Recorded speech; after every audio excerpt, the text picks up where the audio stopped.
Alright, what's happening? Sorry for the little lack in the Monday video. I told you guys yesterday I was going to do the Osso Bucco. Just got tied up, a little bit busy. So today, Randall, Samantha, all of you guys keep asking me for this. This is for you. Randall, appreciate you coming in last night and eating this Osso Bucco. Now you're going to learn how to make it. The Osso Bucco is the shank, the veal shank on the leg part. See, Joker, down here on my leg? That's right there. That's why I'm cutting my leg. That's what you get right there. So again, you've got a veal shank. It's a tough piece of meat. So what we're going to do is the grazing process. Now I'm going to walk you through this. This is a process that takes about 3 hours. But I'm going to show you how to prepare it. We're going to start in the oven. Then we're going to come back in about 3 hours. And on the Magic TV, we're going to speed that up. What you're going to do is your veal shank. You're going to take a little bit of a veal shank. Take a little bit of salt, pepper, and garlic. Season that. And then we're going to dredge it in a little bit of flour. This is going to help to thicken up your sauce. Prevent it from sticking in here. Just take any ordinary sauce pot. Now you want to make sure this is steaming hot because you want to get a nice golden brown. You want to sear in the flavors, lock in these juices. So again, you're coming in.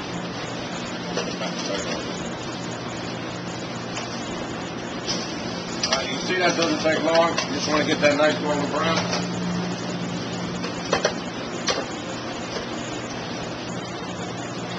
So once you sear the product, I'm going to add a little bit of mirepoix. Now your mirepoix, right here. I've cut up some celery, onions, and carrots. If you're going to do this at home, you're probably going to cook for about 4 people. So you're going to take 4 of your Osso Bucco, sear them off, take 2 stalks of celery, 1 large yellow onion, 2 carrots, and let's say 4 cloves of chopped garlic. We're going to come right in here.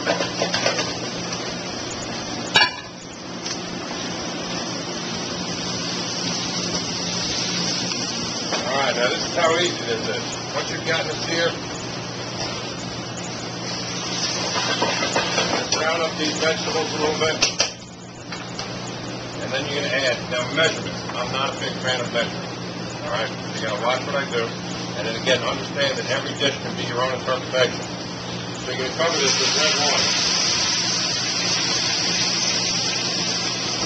Alright, make sure your red wine is good. It can be a Merlot, a Cabernet, a Barolo, just something that you would drink. Don't use that box stuff. If it tastes like crap going in, it's going to taste like crap coming out. So don't use anything bad. This is a little bit of veal stock. You can use beef broth. That careful measurement. And then you can take some marinara. And I would say,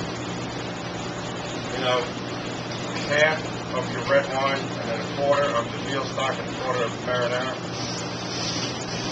I'll take a look in here. Then I've got some fresh herbs. Now you don't have to worry about chopping these up. I'm going to go with thyme, rosemary, sage, and a little parsley. I'm just going to throw the herbs right in there. Season a little bit again with some black pepper, a pinch of salt. Now this is going to come up to a boil. Then I'm going to take a pan cover. I'm going to cover this. Your oven at 350 degrees. You're going to take the whole pot right now. And you're going to go in the oven. Now, since that's a tough piece of meat, this process is called braising. So now it's a moist cooking method, and the hours that it goes, it's going to break down that meat, so you're going to go about 3 hours at 350 degrees. Then we're going to come back. In the meantime, we're going to make a little creamy polenta with Asiago and sage. Let me go get all this stuff. I'll be right back. All right, we're about an hour and a half into it. That Osso Bucco's been cooking. I'm going to start your creamy polenta with Asiago and sage. Now, a lot of people do things differently. Polenta, like Italian grits. Some people like the stone ground. I like instant. Stone ground, if I was to do the stone ground, whether it be polenta or grits, we might be here for about 3 days filming. That's a lot of stir and a lot of work for the same flavor. So I'm going to go with the instant polenta. Now what I do in every recipe, you're going to have to read, if you get this on a box, it comes in, Italian instant polenta. You're going to have to read the instructions and see how you want to do it. A lot of times they'll tell you to use water. I like to go with flavor. So what I do is I'm going to use a little bit of heavy cream.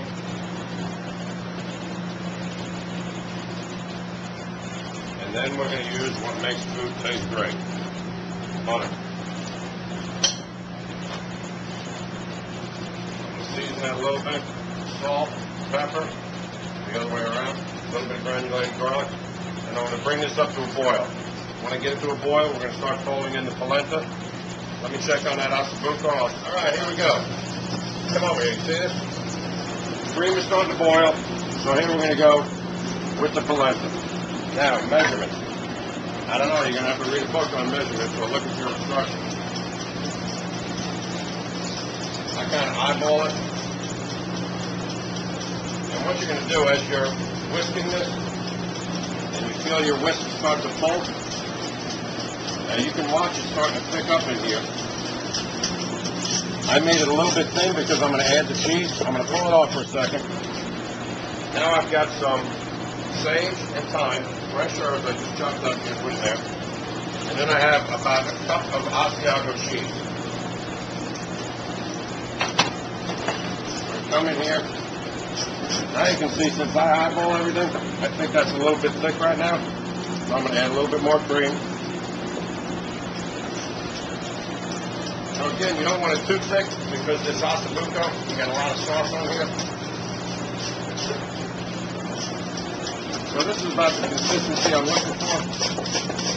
It's getting thick. It's going to bind up a little bit. So I'm going to turn this down. Let this sit. Then we're going to pull the Osso Bucco out and we're going to strain it. When I come back, we're going to pull the Osso Bucco, finish that side. Here we are, about a match TV. About 3.5 hours later of braising, I've taken the Osso Bucco out of the liquid. I'm going to let it rest up here while I finish off the sauce. Now the sauce, you remember, we had chunks of celery, onions, carrots, the whole mirepoix, which we call it. So I'm going to do this as a strainer. It's called the chinois mousseline. So now, we don't make that mistake. It's very that hot. I'm going to take this out here, and I'm going to strain it into the sauce.